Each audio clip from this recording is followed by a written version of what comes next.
Hello மக்களே, welcome to minute vlogs. இன்னைக்கு நம்ம பிக் பாஸ் ஃபேமஸான சம்மந்தி ரெசிபி தான் பார்க்க போகிறோம். Authentic Kerala recipe. இது எப்படி பண்ணுறதுன்னு பார்க்கலாம். நான் 4 வரமிளகாயை எடுத்து எண்ணெய் இல்லாமல் வறுத்தெடுத்துருக்கேன்.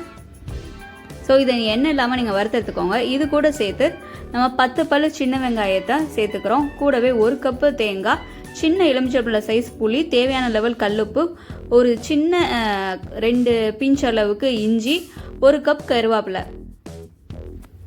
இது எல்லாத்தையும் நீங்கள் 1 by 1 ஆட் பண்ணிக்கோங்க. இதில் இம்பார்ட்டன்ட் திங்கு 2 ஸ்பூன் தேங்காய் எண்ணெய் இதில் ஃபஸ்ட்டு விட்டுருக்கோம். இதில் எந்த விதமான தண்ணியுமே நீங்கள் ஆட் பண்ணக்கூடாது. நான் எடுத்திருக்கிறது பேராஷூட்டோட பியூர் கோகோனட் ஆயில் தான் எடுத்திருக்கேன். இதை நம்ம மிக்சியில் அரைக்கலாம். ஃபஸ்ட்டு டைமே நமக்கு சட்னி ரெடி ஆயிடாது. நடுவில் ஒரு தடவை எடுத்து நீங்கள் 2 ஸ்பூன் மறுபடி தேங்காய் எண்ணெய் சேர்த்துக்கோங்க. அதுக்கப்புறம் தான் நல்லா பர்ஃபெக்டாக ரெடி ஆகிருக்கும் சட்னி பதத்தில். இதை நம்ம ஃபுல்லாக நைஸாக அரைச்சிடக்கூடாது. இந்த பாருங்கள், கரகரப்பாக இருக்கணும். 3/4 ஸ்டேஜில் தான் நம்ம எடுக்கிறோம். இது சுட சுட சாதத்து கூட இல்லை இட்லி தோசை கூட வச்சு சாப்பிட்டிங்கன்னா வேறு லெவலில் இருக்கும். என்னோட பர்சனல் சாய்ஸ் தோசை கூட வெரி ஆப்டாக இருந்தது.